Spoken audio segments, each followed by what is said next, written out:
Yeah, go ahead. Okay, great. And that's good. I have been through all your set modules and the recordings and all your provided materials and everything. That's really quite helpful. And because it's been 2 years, oh no, more than 2 years, I'm thinking to doing this, but I never. But finally, anyways, I got a chance, and with your videos, that helped me to get to know the things. And now, anyways, when I read something, yes, I can understand what is it about.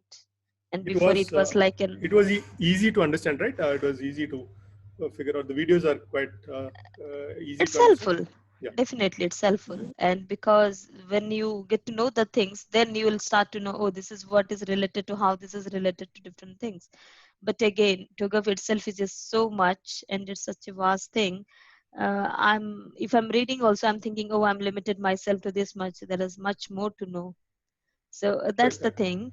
And I got the printout. I got so many materials and all. So I took Okay. this printout. If you can see this Yeah, one, yeah, the I can see marks. that colored Okay. Yeah, the mind map mind of map it. you, the mind Correct. map you created. So here I can see the marks has been already segregated into the different topics and all, right? Yeah, yeah. But you think like my question is, and these are strictly they follow the rule. These questions are going to be from. Yes, actually, because that has come from the open group information itself. So, as Mhm. far as I know, the question paper pattern actually goes through that same kind of breakup in the marks.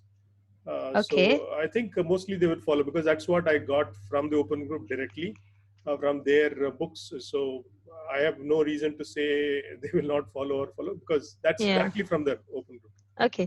And the question paper which I downloaded from the one you provided, you can see here people, I think it's for nine. Nine they used to call as a. So actually, the problem is Open Group has a certification criteria that anything upward of 9, that is 9.1 or 9.2, so all of that is called bundled as TOGAF 9. So, and only Okay. they'll say you're qualified for TOGAF standard 9 version 2. That's how they will say. That's how the technical wording of it is. But standard wise, you are qualified for TOGAF 9, but when you actually get the certificate, it will say TOGAF 9 standard version 2. So they'll not say 9.2. They don't want to confuse the market with 9.2, 9.1. So they have Okay. kept that naming philosophy that you are actually qualified for TOGAF standard 9 version 2. That's how they will call it. So then in that case, so what the mind map I have here for Ah, okay, the but breakup of the. your study papers and patterns, everything is updated to 9.2 levels, so you don't have to worry. Whatever I've Okay, shared with but you, the questions they are going to ask that still remain to till 9, right? no, The no, no, no, additional. no. They have the question banks that I've shared with you. Everything has been updated to 9.2, including the material. So nothing to worry from your side. Don't worry about the version. Whatever I've given you has got all the latest version numbering plus everything. So Okay, and but still to know as an overview, so what's the like, is there a huge difference between 9 and yeah, 9.2? 9 actually was a version that was there in 2009. It was released in 2009, and Mm-hmm. 9.1 came in 2011, wherein Mm-hmm. they removed a few parts and moved it outside. And the version 9.1 was 695 pages book that took up Okay. body of knowledge, and version 9.2 was released in 2018, Mm-hmm. wherein they actually chopped off a lot of content from the 9.1, which is a 595 page ebook. 695 page ebook. They made it into 535 page ebook. So they removed around 150 pages and made it less Okay. bulky. So the standard going ahead is they want to chop it further in TOGAF 10 or 11, whatever they want to call it. And they want to significantly bring down the size to perhaps 250 or 300 pages or something like that. And the rest of it, they want to convert it into certifications that, like you have this agile thing, right? Product owner, developer, that way, that's the philosophy that they want to do. And so that is typically how they are looking at it. So because 9.1 was a completely monolithic standard, right? So Yeah. they wanted to get away from it and make it more modular and sliceable. So that is the reason actually. So, and what I know is 9.2, they did stakeholder management. That's the additional part. And what are the additional part on this? 9.2 and 9.1, is it? You're checking about? 9 and 9.2.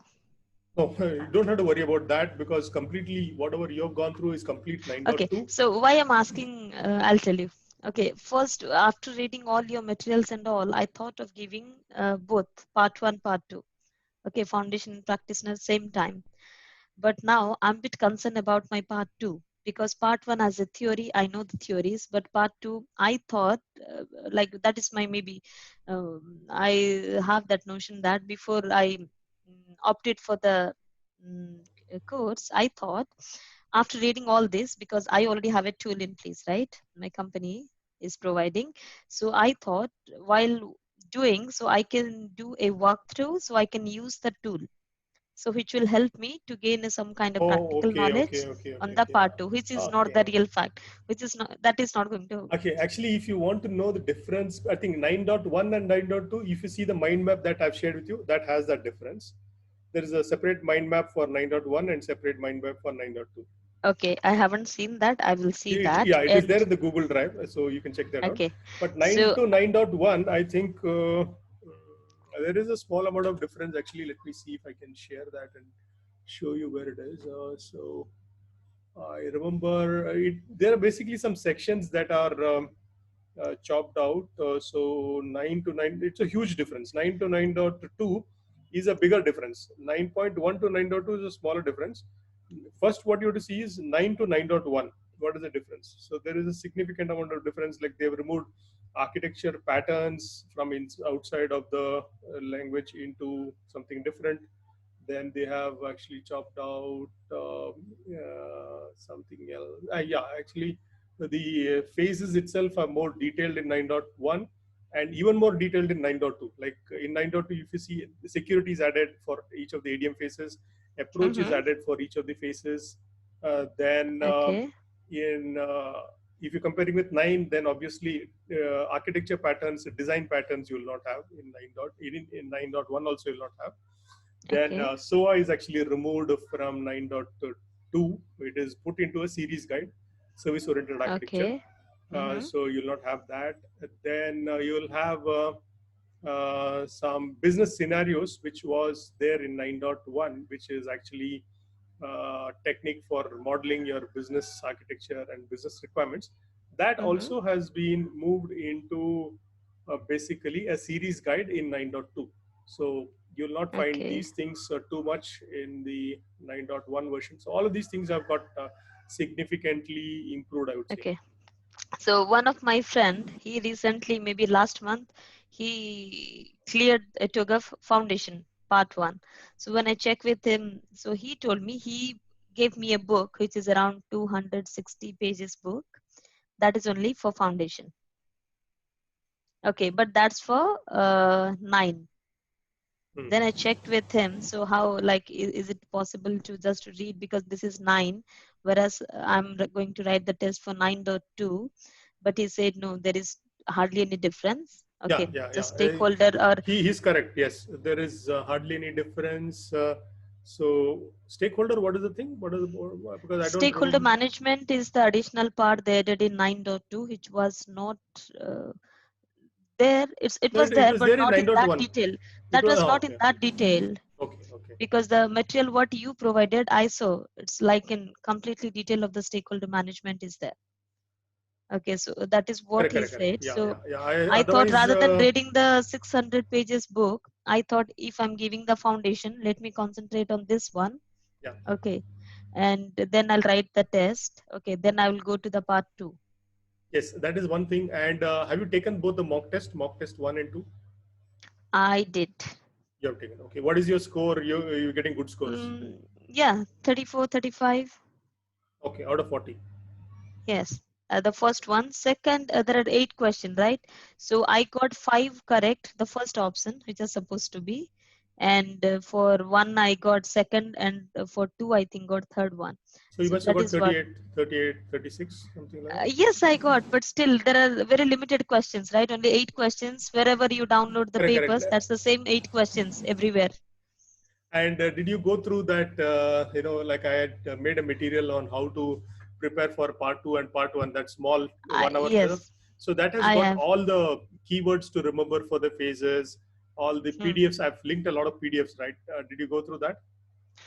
For part two, I haven't seen that much. Again, I thought of giving just foundation, but for part one, I've Yeah. seen everything. No, part two was also quite detailed. Actually, I've shared all those links. Actually, whatever you need to study for your part two. So it's I think around 30 pages or something. Just the entire stuff I've condensed it and made it to 30 pages. So if you study that, it will be very easy. And this might be also help. What I am thinking is, rather than having the complete book, I have seen some of them, they split part one, part two, and they gave the book. Okay, those who don't want to take the test same time together, it's good, easy for them. So you might be think about it. That might take a lot of your time to design that module. But yes, No, no, that I have might help actually. I students. can. I already have that actually. So if you, Do you have that? The yeah, book? yeah. Be okay for the part one, part two? POK, you mean the course or the book? I mean the book because The book it's is, yeah, the book Open Group actually has got a self-study book actually. So I think that's what your friend must have shared you. So he's got a self-study page, 250 page book. So that's called a yes. self-study guide. So that is there for part one and part two both. Yes. No, that's for both. I'm talking. I got a book which is for part one different, part two Yeah. different. Part two, correct. There is a separate book for part one, separate book for part two, but that is issued from the Open Group. It costs you, Okay, I think, but $59 that's or nine. something. That is That's no. That is updated to 9.2. But as he said, rightly said, there is very little difference between that and very little difference. Hardly any difference. Just I would say 5% difference or something. Even if you study that yeah. thing, you will just pass. And you will not get question from that additional part also because the one they Yeah. gave the mind map for the mark, yeah, Correct. segregation on that you will not get that one. So I'm That is thinking, already done by the Open Group. That book is there by the Open okay, Group, but it costs you an additional $59 or something. But okay. if But you got by it from any your chance, do you have? if you got it from your friend, then you can use that. I got from 9. Okay. I, I think I'll stick to that for now. Yeah. So I booked my test on 30th. So I'll let you know Sure. after the test. And Okay. for part 2, I might need your additional help. So practice again to go into that. Okay. Okay. So I have a question. I have noted down few questions here. Okay. So what are the architecture constraint? Yeah. So you want to know what is architecture constraint, meaning what exactly is your doubt? Can you come back on that? So because I can see that we can define the architecture constraint on phase A. Okay. So basically, architecture constraint in phase A, when you're setting up your vision, could be that when you're defining your architecture, you want to know whether your technology, whether you are a constraint could be anything that is preventing you from putting a scope in place. So it could be time, money, budget, resources, skills, or lack of clarity, lack of your Okay. drivers are not clear, your architecture principles are not clear. All of these can be constraints. So Okay. constraint means anything like जैसे हिंदी में बोलते हैं ना रुकावट जैसे like That is stopping you to do something. stopping impediments, basically any Okay. roadblocks in your path, those are called constraints.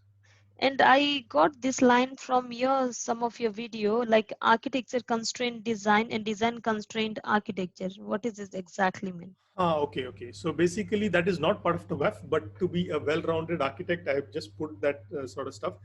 So what actually it means is what is the essential difference between architecture and design? So architecture is system-wide, like design is module-wise.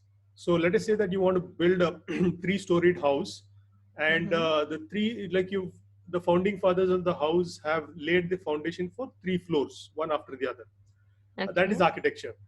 And in after 5 years of staying in the house, let us say you want to add the fourth floor or the fifth floor of the house. But now Okay. you cannot add that unless the founding fathers have, like, let us say the founding fathers have only added enough foundation for to support 3 floors. So you cannot add in the fourth or the fifth floor in the fifth year because the architecture of the building supports only 3 Couldn't floors. support. Yeah, but then the design is an easy thing to do. Design is something like within each floor you can decide how many rooms you want to have. You can partition the rooms. That is easy. That anytime you can do. So So you design mean architecture is the core? Architecture is the core. It is futuristic, long-lasting, built to last, and it's impact the entire system. Whereas design impacts only modules. So the scope of the design is module-wise. Scope of the architecture is again system-wise. So that is how it is. So let us say that you're creating a biz design module for documenting payment processing transaction from the core banking system in any bank. So you're deciding, okay, this component will talk to this component using ISO 8583 messages, or it will talk to this thing using this kind of synchronous or asynchronous messages, and with a time response timeout of 30 milliseconds. Maybe that is what you've decided at the architecture level. And now in your design, you will only be able to fit such solutions or such protocols in that architecture which fits this 30 millisecond kind of limit. So you're constrained. So the design is constrained by the architecture requirement that is set. You get the point? Okay. So architecture is the superset, design is the subset. Okay, let me note down this point. Superset, subset. Design is the subset. Yeah. Okay.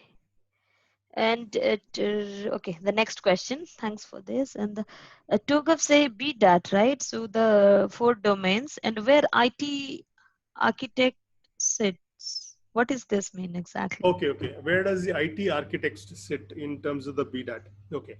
So typically, IT, a definition of IT these days is a guy who knows application, data, and technology. So an IT architect will sit somewhere in between, who knows a little bit of data, little bit of application, little bit of technology, not so much of the business.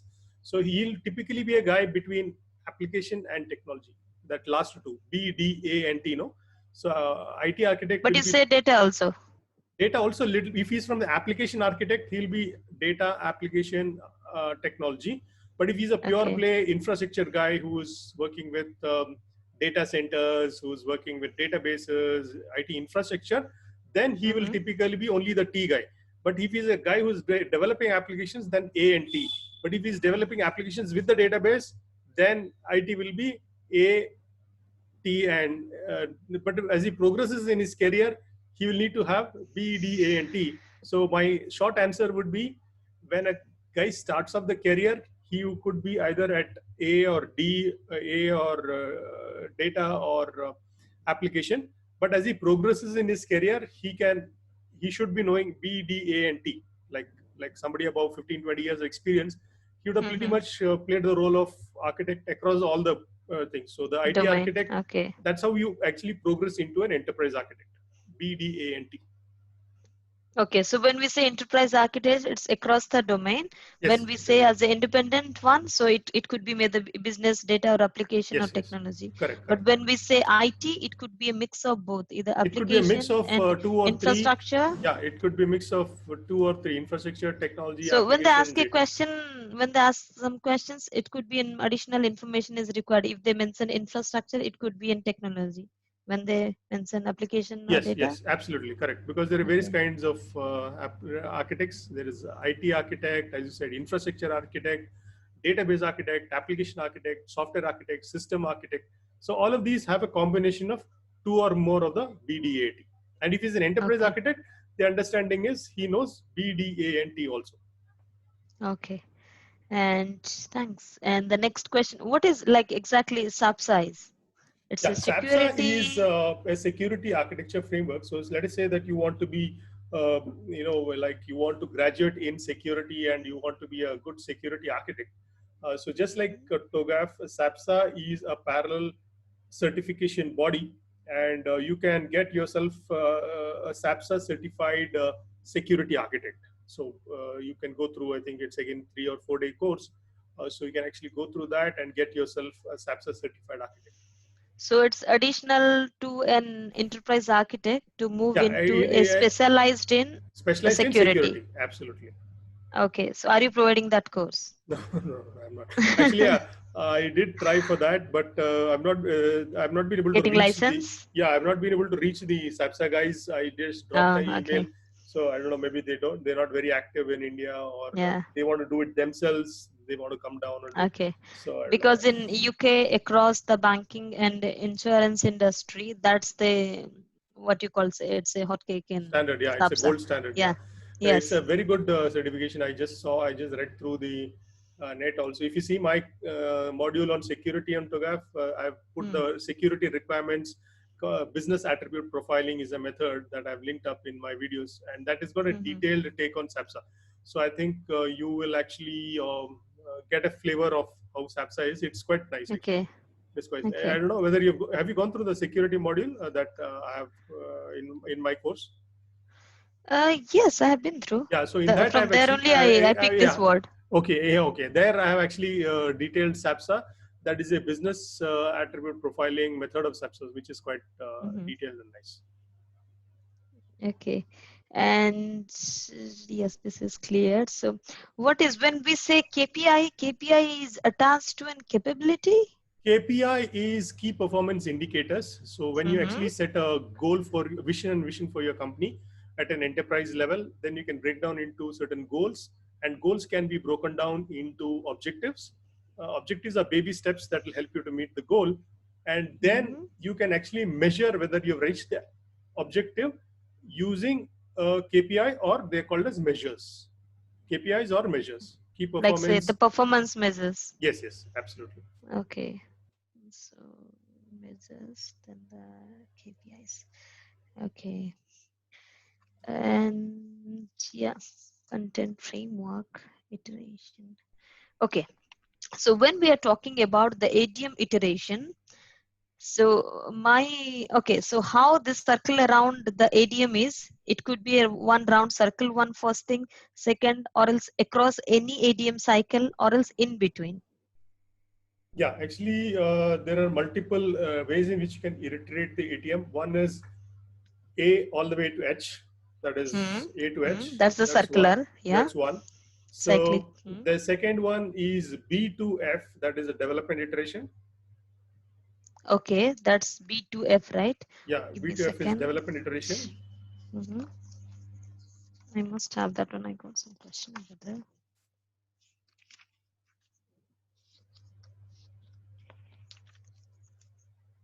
Okay, sorry, it was here. Yeah, B to F. And the third is P to A, that is preliminary phase to architecture vision phase. And you got two small iterations. One is E to F, that is transition iteration, and the other is called governance iteration, that is between G and H phase. So these are all the sub iterations. Mainly there are three.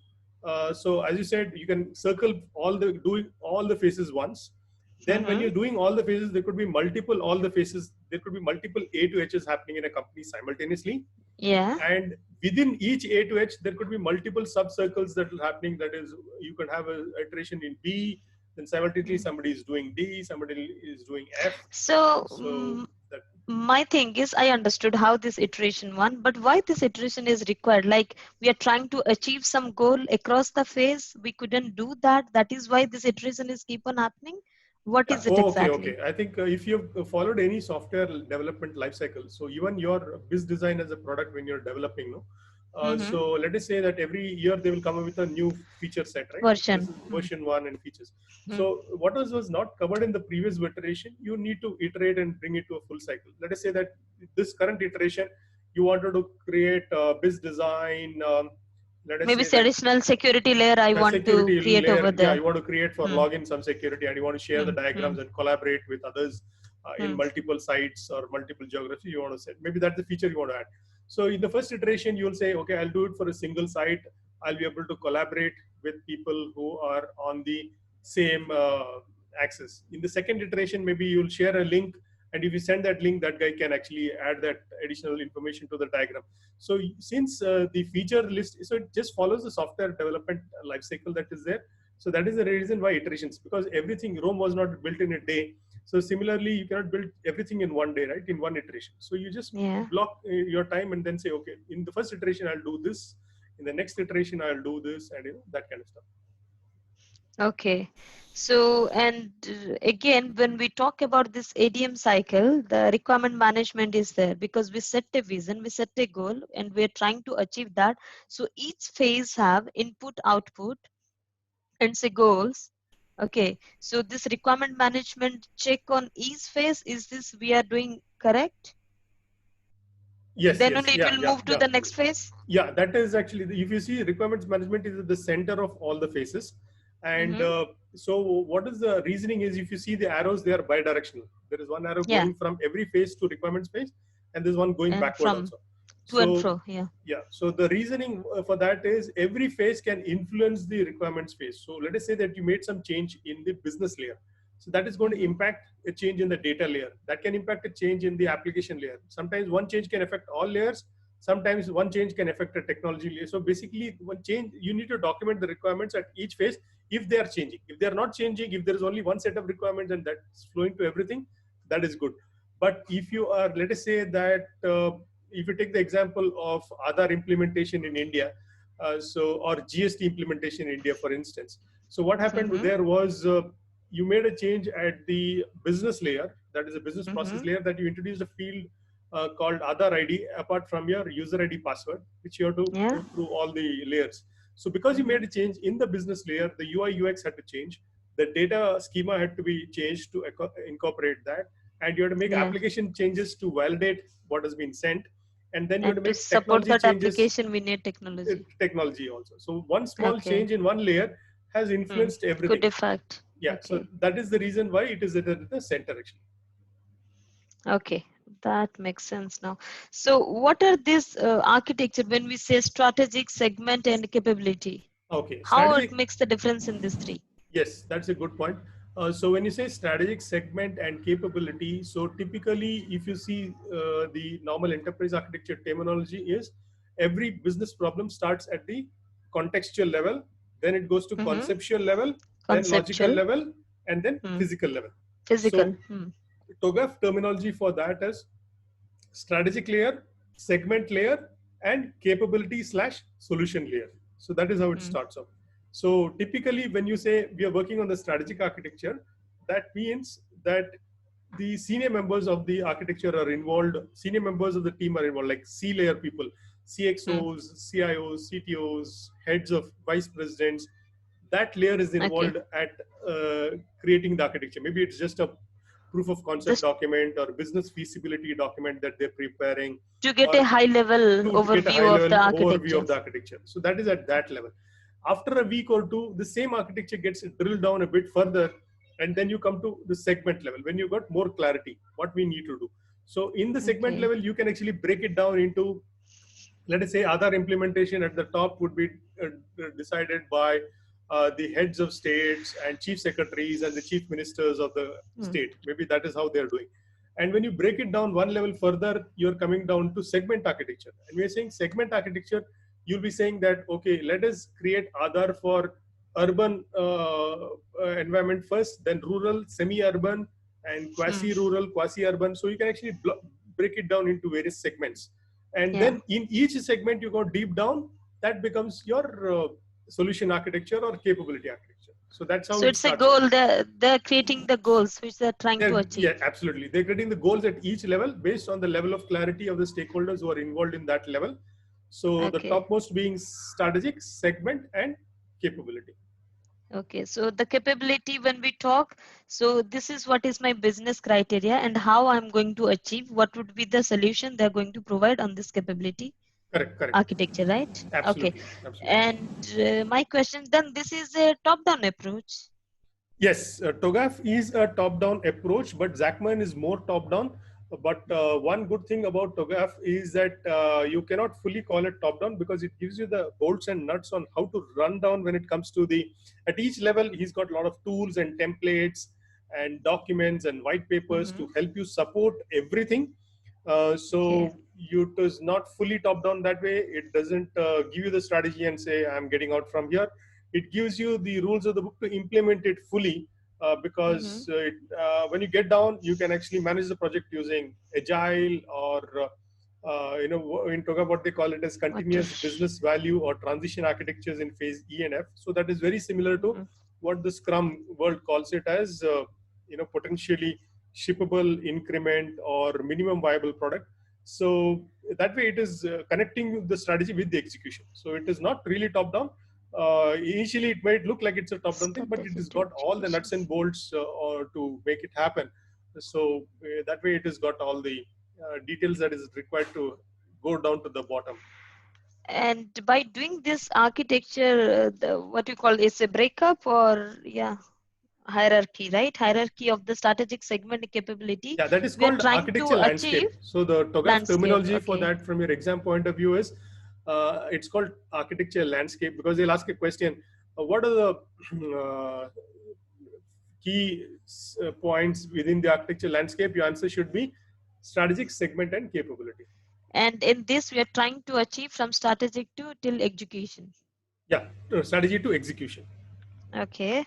And that's clear. So now the question is, I think the reference library. Okay, is this all artifacts? Do I have to remember everything? No, you don't have to remember those artifacts. Only Okay. thing is from that artifacts list, what you need to remember is you should, given an artifact, you should know is a data artifact, business artifact, application artifact, or a technology artifact. That is the only thing you need to know. And in your part 2 of the exam, what you need to know is you need to, because you can see the book, right? It's open book. So so if you see the part 2 exam, you will get a question which is going to say that this artifact is used to create business process workflow diagrams. So then your mind should say, okay, it's a swim lane diagram. Can we have one more call before the part 2 exam? Yeah, I think for that we will have a part 2 separate call. I Yeah, think we that will makes have sense. part 2 separately. Yeah. And when we are talking about these artifacts, because every artifact has a catalog, matrices, and diagrams, right? Correct. So when we talking about across this BDAT, only BDAT have artifacts, right? Yeah. So B, A, and T. Yeah. So But you have artifacts elsewhere also. But typically, yeah, catalogs, matrices, and diagrams are only in BDAT. But you could have artifacts in the preliminary phase. You got the architecture principles and the goal diagrams and all created. So yes, they are spread across all the way from P to F, but mainly concentrated between BDAT. Yes. Okay. Yes, one more question I remember. So in B2, when we talk about gap analysis, it's across the BDAT. Okay, the gap analysis because the baseline and target architecture. And the next step is they're going to perform the gap analysis. Correct. So when we are talking about the transition architecture, so that is on the phase E, they are going to check like what is the connection between transition architecture and gap analysis? Yeah, okay. So that's a good point.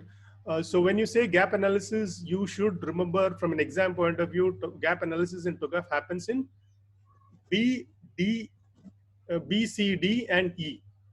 So you'll get a question, which are the places where gap analysis is done? Your answer should be is done in B and C and D and E also. In E, you do the overall, in D, you do the overall gap analysis from your BDAT phases.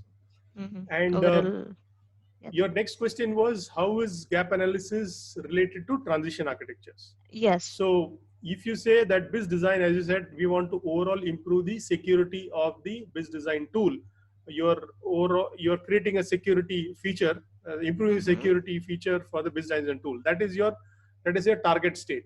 Currently, your BIS design tool uses user ID password to log in. Sorry to stop you, but that I'm not going to decide when I'm on the phase Z. That is what I'm going to decide on my preliminary phase. Yeah. So what I'm saying, I'm getting at that. So what I'm saying is when you're actually from your as-is architecture, when you're going to the to-be architecture, you will actually go through multiple phases. And these phases are called as transition architectures. In the first phase, you may have user ID password. In the second phase, you have user ID password with multi-factor authentication. So in the third phase, you may have user ID password with security login. In the fourth phase, you can have an app authentication with some token factor or something that comes up. In the fifth phase, it might be biometric, or you could have Face ID recognition as the next phase. So but every single thing is called a transition architecture, because that will helping you complete the job, but given the scope of that particular iteration. Okay. Then in that case, the transition should happen on B, C, D as well. Why just Yes, in yes, E and yeah, F? yeah. Okay. The transition, rolling out of the transition, the preparation for the transition architectures. You are right. It happens in B, C, and D, but the action where it is actually getting rolled out into production happens between E and F. So that is the only Okay. difference. So when Because you on say, the E, they are going yeah, to define the the preparation for pre-implementation. correct. The preparation for it happens in B, C, and D, but the Hmm. rollout happens in E and F, Okay. or the Okay. transition rollout or the transition happens in E and F. Okay. Now that makes sense. And okay, so on the enterprise continuum, so when we talk about the foundation architecture, so TRM, okay, or maybe SIB, and when we talk about common system, it's triple IRM. So what we have anything as specific for the industry architecture? No, no, no. So the reference models are typically at the TOGAF provided terminology for reference architecture is TRM is for foundation. As you Mm-hmm. said, the triple IRM is for the common Common systems system. architecture. And industry Mm-hmm. specific, yes, there are industry specific architectures like SAPSA is an industry specific architecture for security. HIPAA is an Okay. industry architecture for healthcare, HIPPA. And Okay. you have like Maybe ETOM. Yeah, I ETOM. say ETOM is somewhere a on for the telecom and yeah for the telecom. It retail is called as industry. ETOM. ETOM is telecom. Okay. SCORE is for supply chain management, But and I'm not going to get questions on this, right? not you will not get So question. You'll only have to exam point of view. common Just only system and foundation. yeah TRM and triple IRM. But you should know what is the Okay. difference between TRM and triple IRM quite well, which I've explained in one of the videos. Yes, that Yeah. I seen that. That's quite clear. And anyways, organization specific again to more specific towards organizations, so which would not be okay. I don't think that is required. And okay, I have one more questions. And am I going to get questions on the data and application rationalization? No, only data and application rationalization. You might get a question given from a TOGAF point of view, which one should you do first? Should you do data first or application first? It depends on Yeah, industry, right? exactly. It's not It anything. depends on the practitioner who is doing it. You may get a question that way. And what you will typically get is something like this. You might get a question on what are the key considerations for data architecture. So it is data management, data migration, and data governance, MMG. So to help you remember, it is called M, M, and G. That is data management, data migration, and data governance. So everything under Okay. data will fall into these three buckets. So that is why Management, migration, and governance. governance. Yes. Okay. That is what we are doing across the ADM cycle also. Yes, First you're absolutely. managing, then migration, then Yeah, governance. correct. And yeah, so artifact also it's a reusable, same Yes. as building blocks, because these all are the work products. That is Yes, why. but the difference between artifact and building block is building block is more to do with what they call as potentially reusable. The word keyword to remember building block Yeah, is potentially potentially reusable. reusable. And the keyword for remembering artifact is it is going to help you describe an aspect of the architecture. Anything that helps Yeah. you describe an aspect of the architecture is called an artifact. And then the other keyword for remembering deliverable is anything that is reviewed, Contractually signed, yeah, reviewed. reviewed, agreed, and signed off. Absolutely. Okay. So if you remember these things, you're good. And artifacts are three: catalogs, matrices, and diagrams. Yes. And what's a catalog? And Catalogs means list of stuff. Matrix yeah, means list of relationship things, between it's a stuff. relationship, and diagram of Diagram things. is a pictorial representation. Okay. And when we say conformance, it's a change management and conformance. No, These are two conformance same thing. is, yeah, if it does not conform to some conformance requirements, you will have to introduce change management actually. So what that means is, let us say that BIS design is compliant to, it's conforming to 9.0 standard. The version BIS design tool might be X dot something. And the Yeah, current BIS design tool obviously would be ported and made compliant to TOGAF 9.2 standard. So that is what is conformance. Conformance means how are you conforming to a particular standard. Requirement or Requirement. standard. Okay. Requirement or standard. So it's basically compliance or conformance is basically that. Like if you buy a vehicle in UK, it will be compliant to Europe pollution standard. If you buy a car in UK, it will be Europe pollution standard. But if you buy a car in India, it will say Bharat 4.0 emission standard. So you're conforming to that particular standard. Okay, that's clear. So again, when we say SOX compliance, it's again one more of a standard in yes, absolutely. Compliance. SOX compliance is good for security and Sarbanes Oxley compliance, where it's regulatory and security compliance for banks. Correct. Okay, the concept chain.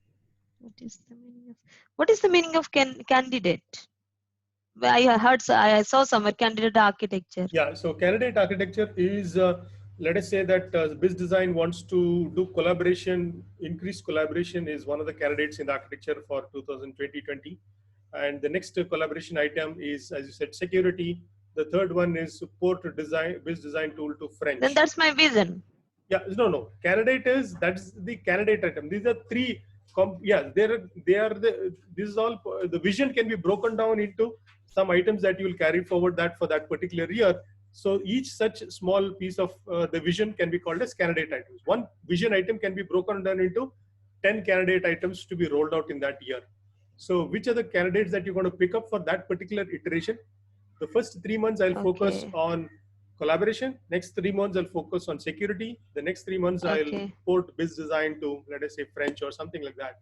Then you can say that that's your next, those are the candidates. So you mean like maybe the company has decided we are trying to achieve maybe our turnover or maybe our sales revenue for the year, say 5% or 10%. To achieve that, I should have a sales team in place, a sales process in place. And first I'm going to do that. After doing that, maybe I'm going to enhance the marketing, maybe the management, or those are the things. Like step by step, you break your vision into. Yes, absolutely. One vision can be broken down into multiple candidate items. You could be increased delivery, supply chain, marketing, increased sales, whatever it is. Okay, so this one, a doubt on the architecture repository. So when I say architecture repository, these are the 6 parts, right? So how they're linked with each other? Yeah, so architecture repository, how they're linked is typically enterprise continuum is the virtual meta model of everything that you see. And when we explain from enterprise continuum to architecture repository, you say physical manifestation of. Yes, the architecture repository is a physical manifestation of that. So it has got 3 small repositories inside. One is the architecture repository itself. It's got a solutions repository. It has got a requirements repository. Architecture repository is where you define your architecture. Solution repository is where you implement your architecture. And requirement repository is where you store all the requirements of the repository. Apart from that, you got internal standards, you got external standards.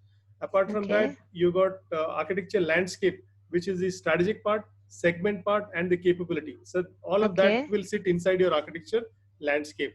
Then you've got the reference models internal, reference models external.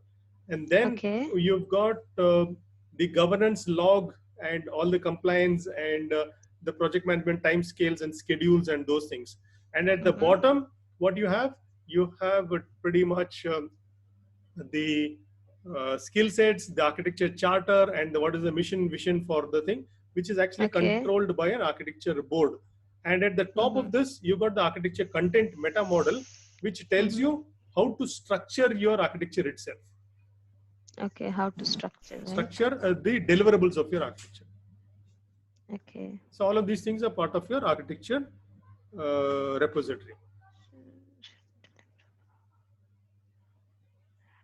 Okay, when we say reference model adopted by enterprise, this based on the industry specific, yes, it can be, that's what, it's internal as well as external. It can be domain based, it can be industry based, it can be organization based. So BizDesign is, let us say, trying to solve, create a reference architecture for telecom industry. Then they will look at ETOM models for developing that. They look at ETOM. ETOM is a standard for telecom industry.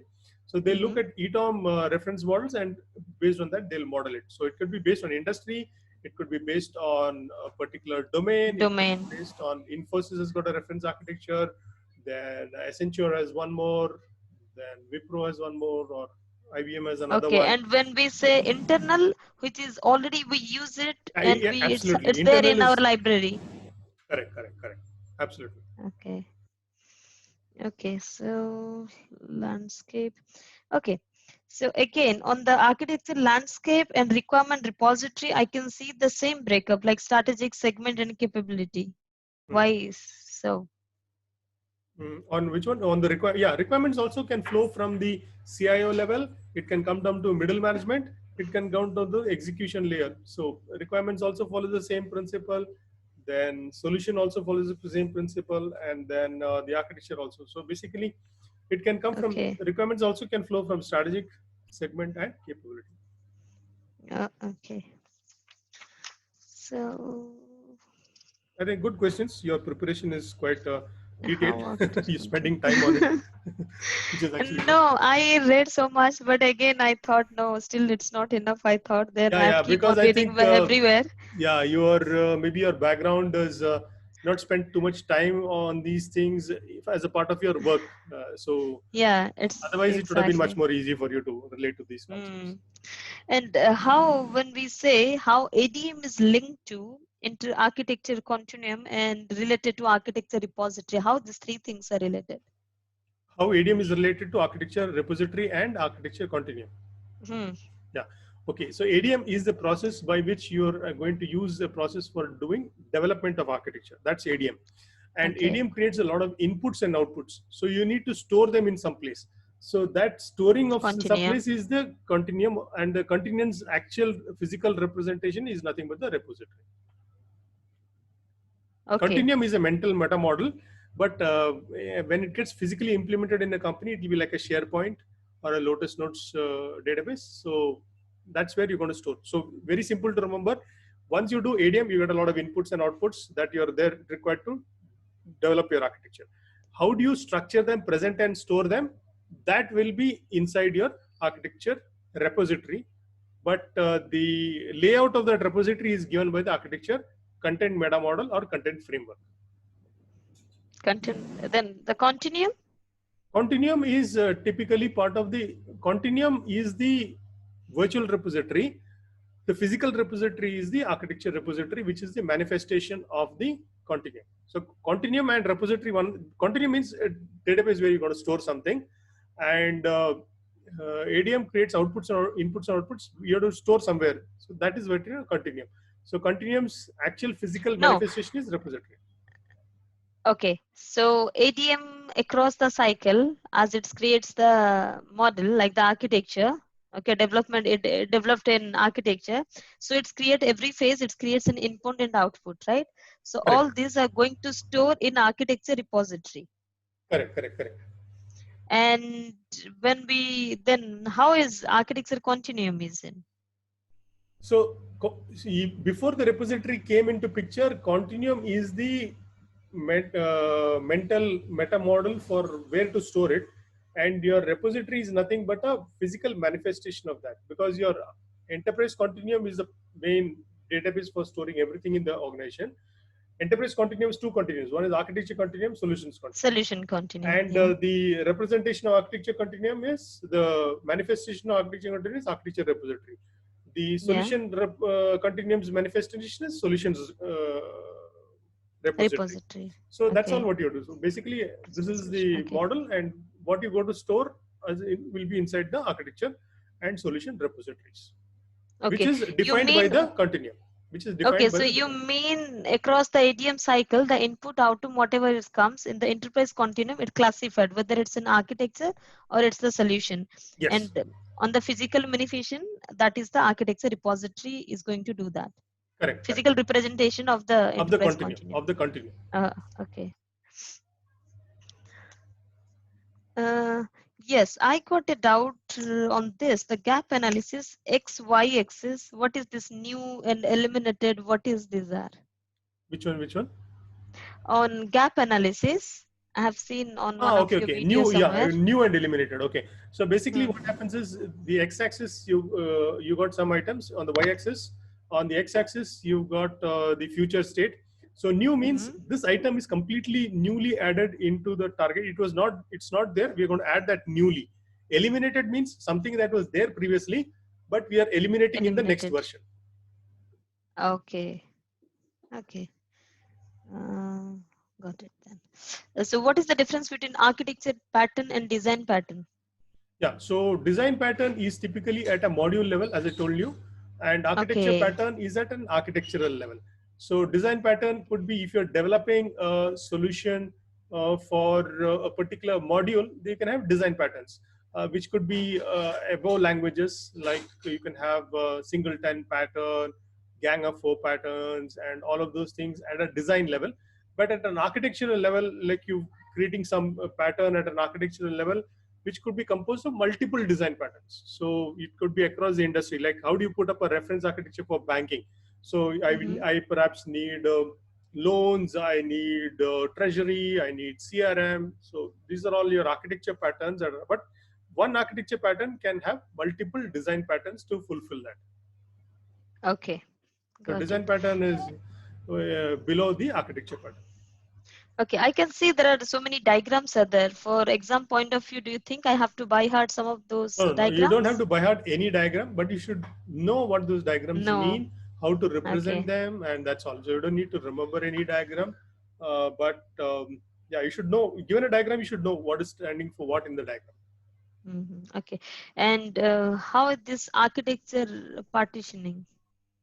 Yeah, architecture partitioning is, are you actually certified in Scrum or Agile? No, I'm not. Sorry. Okay, I've got a course for that. Whenever you're ready, you let me know. I've got some content that I've created, which will be quite useful for in your line of work. So I think I'll connect with you on that separately. So you could, because you talk to customers and stakeholders and all, you need to know these terms.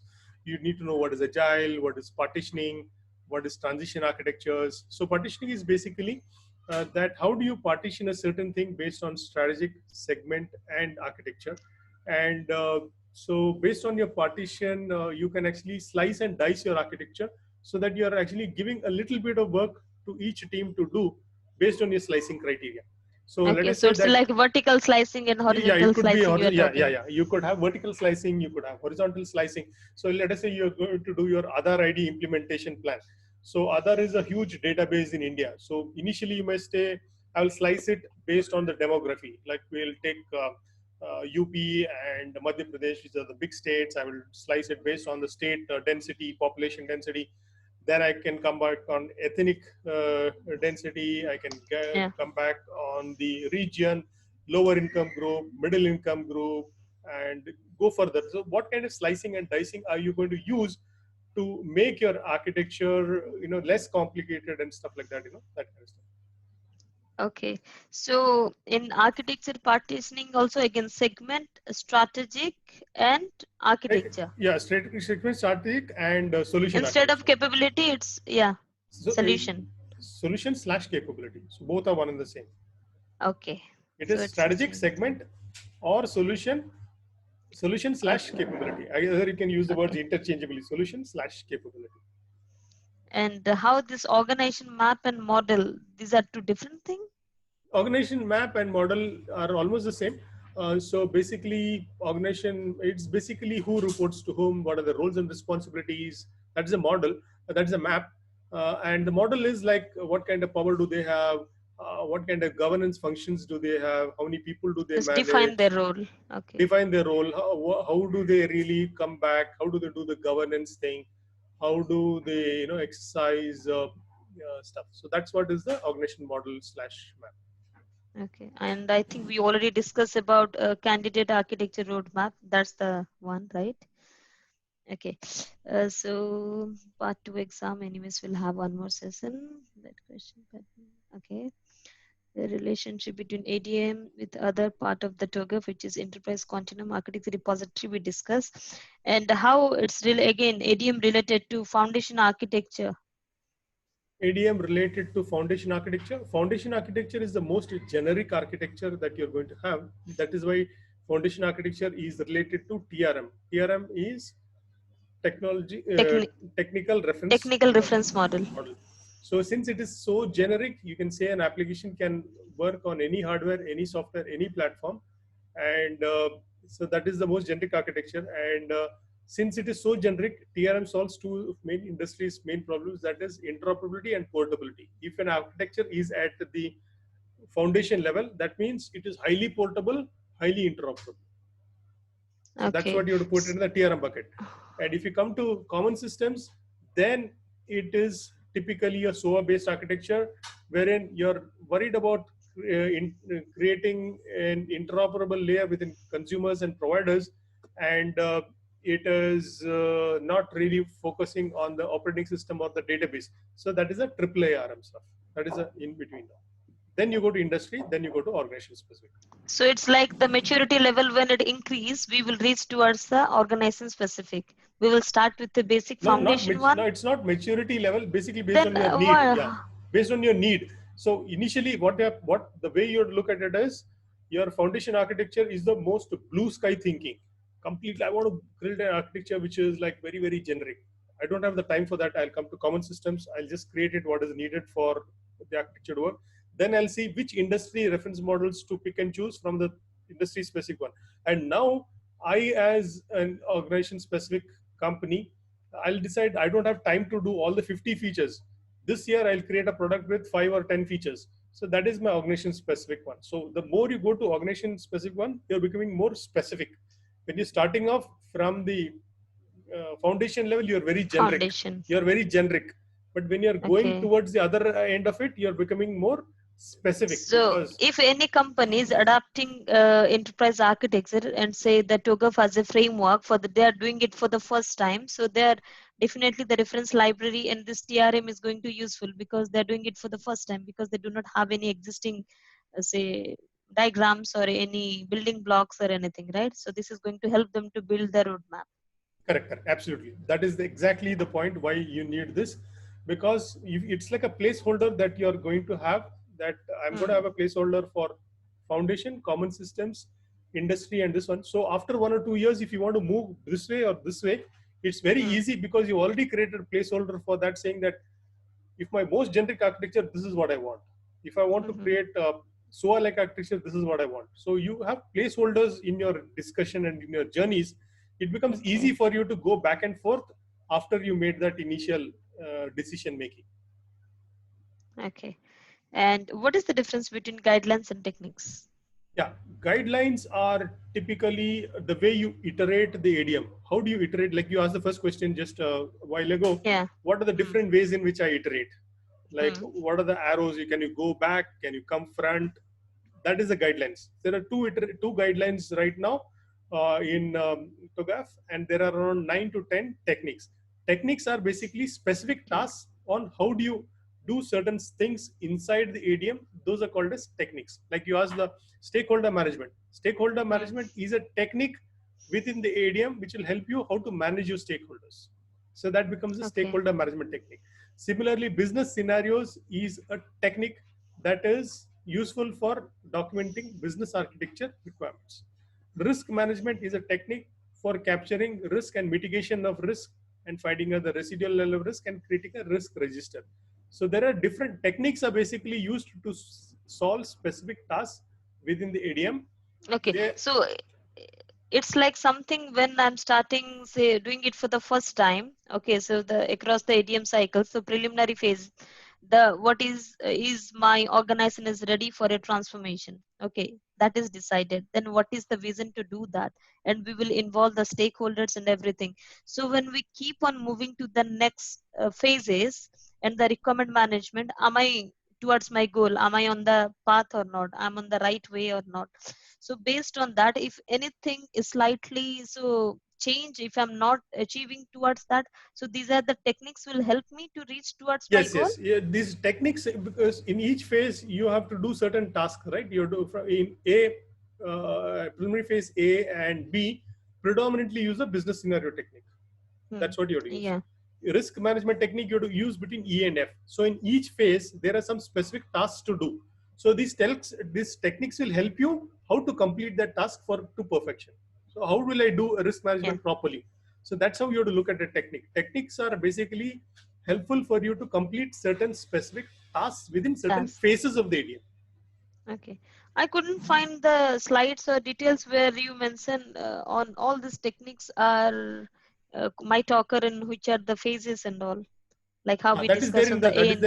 that is there in the part two Google Drive. If you open, I've got Oh, a part document which 2. says, Okay. part two. I've got a document which says which keyword is for which phase. Like as I told you just now, if it Yes. is migration So it's planning, on the part then 2, right? yeah, Let me part two write down. Google Drive.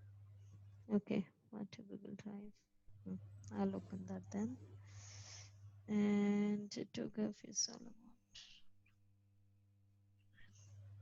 about. Okay. So when we say on a high level, so TOGAF is all about, it's an approach, right? This is how an architect should, when designing a roadmap or maybe creating an architecture for a company, this is the approach they should take. And that could be, it's not necessarily they should follow all the ADM phases and all. That depends on the company or the Yeah, industry. yeah, correct. That What is depends on the that there? maturity of the company and the industry. Correct. Okay. And how silo is related to EA?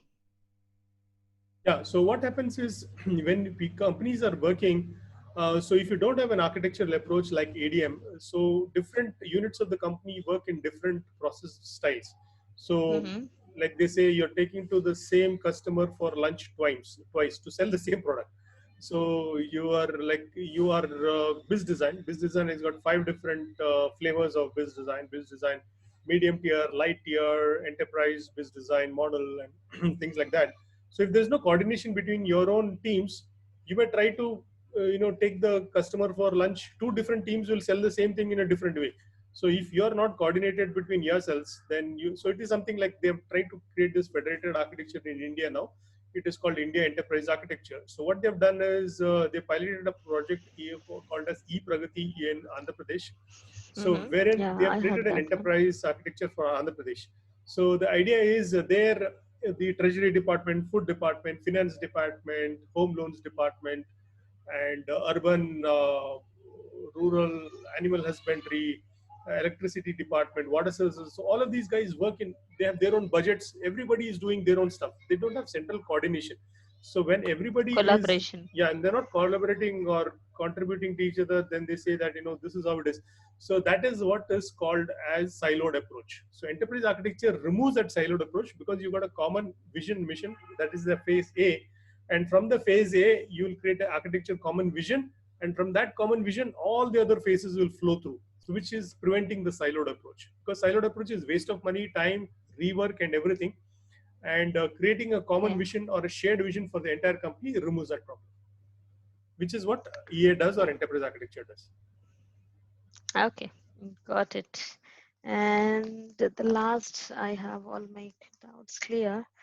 So, okay, the part 2 anyways, we'll discuss again. I got 1 or 2 questions here. Which of the following statement of guiding guidelines? Now I think guidelines techniques I'll be able to answer.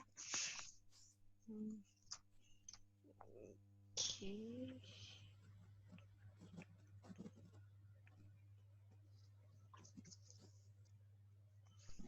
Okay, this question I'll read out for you.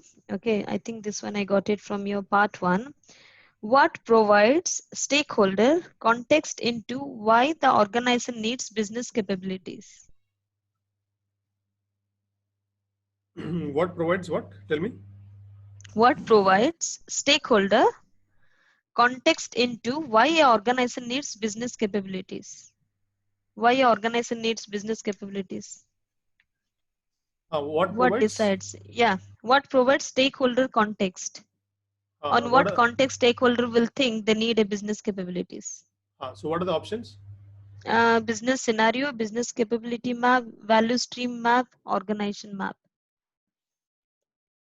I Yeah, think the what? answer would be value stream, but how? Like I haven't read much about the value stream. So basically, value stream is the one which is talking about what is the end-to-end value that you are adding to a customer. So let us say that in UK you've got those orange cards, right? In India you've got Airtel and you've got Okay, the Vodafone and network. yeah, Yeah. network. So there, let us say UK you got Orange, or maybe you got Vodafone. EE. So yeah, so if you buy one of those prepaid or postpaid cards, what is the value that you are adding at each of these levels? And in the values that you're adding, you can break down the value. You can actually journey map your customer, saying that this is how I'm entering the customer, this is how I'm adding value, this is how I'm exiting the customer. And each of the value stream, actually you can actually create a capability diagram to say that, okay, if I have to acquire a customer, these are the steps I have to do. If I have to retain a customer, this is what I have to do. If I have to serve the customer with this service, this is the value stream I have to do. So actually, if you go through the value stream module, which is there in part 2, you will actually clarify. Oh, okay. You'll get this clarified, because there is a detailed level of all the business capabilities that is done in the value stream that you can actually. Okay. So, and then it's then business outcomes, right? It's same as business scenario. It influences business outcomes, but unless you don't have a capability, you'll not be able to assure a business outcome. So you need business capability to assure of a business outcome. Okay. Okay, and then Kiran, I think I'm good for now. Thank you so much for your time. Okay. And do you think I'm ready to write the test? I'm still nervous. Yeah, I think you need to brush up the terminology properly, because how many years of experience you actually have now in IT? It's around 6, 7. 6, 7. Okay, yeah, it's slightly early for you. So Yeah. typically, it's problem is you're not actually used to a lot of terminology. Probably you'll acquire that in the next 2-3 years. Yeah. So that might be the reason why you're actually having these issues. Because if you are like spent more than 8 to 10 years experience, Yeah. all half the questions would be answered by yourself. Typically, you'll get to know what is that. But anyway, it doesn't matter. I liked your approach that you're very systematically studying it and trying to understand it, which is actually good. So once you do that, then you can actually create better this thing. And I think what I suggest is see your scores consistently. And apart from the test dump, I've also got one test dump I have given you, that 120 questions. Have you attempted that also? In that, I put a quiz. I've put a quiz in that. Study course. Down below, I've got 2 new courses. That I gave. That one I told you, right? It was not It is there. like There are 120 questions there, so you attempt that also. Okay, so on part 1, right? Okay, Part 1, I'll yes, check part that on 1. the video. Yeah. Check that, and that will help you to do the stuff. Okay, so yes, I will practice that one. Maybe my test is on Thursday, so I got some time. Wishing you all the Meanwhile, I'll best. practice. Wishing Thank you all the and best. yeah, we will connect again for part 2 once I clear this one. Sure. Thanks. And one more thing is, I've sent out a mail asking for people to give me testimonials, video testimonials. Yeah, I will give after my test, I thought. Yeah. So it is easy to record. I just leave it to you. Maybe just record it horizontally and send it to me, either on desktop, or because this is quite clear. What I'm seeing, your camera is quite clear. So you can actually do it on a desktop or mobile, whichever is easy for you. And send me a 3 to 5 minute video so that I'll put it on YouTube. Yeah, sure. I'll do that. Okay. And thank you. Thanks for your time and thanks for the support. Thank you very much. And be confident and study well. And hopefully you should be able to crack it. I think part 1 is actually part 1 is difficult because you need to remember a few things. So do you think part 2 is easier than part 1? Yeah, part 2 is easy because it's open book, and once you know the concepts. But when they give a open book, it's like you spend so much time on searching something, right? Yeah, so but that is this why searching if you know is the slightly. things, Yeah, you should have read it once to know everything. You are rightly said. But searching is easy because it's an online PDF. You can do Control F and do a digital search. Like manually searching the book will be very tough. Yeah. Because you can actually do a Control F and search it. So that way it is fast. Okay, so yes, but for that also you should have read it once. Yeah. Otherwise, there's no point. Open book is. And are they going to give the same book, the one you provided me? Yes. The exact same book will be there. Exactly same book. Same book as there one of the tabs in the exam actually. Okay, then okay, that's better then. Yeah, I'll get quite familiar with that before the exam. So 30th is what? Thursday, Wednesday. I think 30th is Wednesday, right? Thursday. Okay. So you're taking it. You can take it from your house also now. I'm taking it from my home because going to center again is Yeah. It's a risky thing. anyways, we are not using public transport for now. Correct. So that is why. And I have to travel a bit far, maybe Reading, or maybe I have to go to central London. Oh, okay. So yeah, that is why. Where are you put up now? I'm in Slough. Slough. So Okay. Slough is where yeah. my company office headquarter was in Slough. Mysis initially, it was in Slough. 10 Okay. years Which back when one? I started. Abi or Mysis. There's a my company called sis? Mysis. Okay. So Uh-huh. now it's called Finestra. So Finistra. Okay. Finestra It's a banking company. finance. Yeah, Yeah, banking I know company. that company. Yeah. So Okay. I'm they have familiar with that. Slough was the head of development office at Mm-hmm. that time. Okay. Cool. All right. Sure. Thanks, And thank you so Subhita. much. So Have a good weekend. same to you. Have a lovely Sunday. Whatever Yeah. is left of the weekend. Yeah. It's anyways. End towards. Thank you. Thanks so Okay. much. Yeah. Sure. Thanks. Bye. Bye. Bye.